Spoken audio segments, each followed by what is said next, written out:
This is how you install a shower screen. Supplied by Bathroom Mountain. Start by placing the aluminium rail flush against the tiles, checking with the spirit level that it's level. Using a felt pen, make your mark more visible. Using a diamond tip drill bit, which is designed for drilling holes through tiles. Drill your 6mm hole around 50mm deep. Then slide your 6mm plug into position until it's flush with the tiles. Place the rail back into position. Then slowly drive your screws through the rail until all screws are tightened up into the plugs.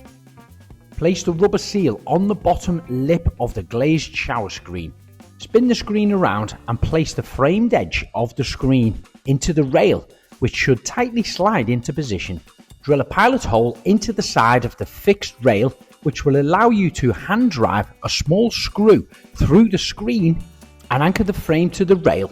Then you're ready to seal the outside of the frame using a clear waterproof silicone sealant. Start at the top and work your way down in one clean line. I use a silicone wipe to wet my finger and smooth over the wet silicone. Leave it to dry for about 24 hours before using the shower.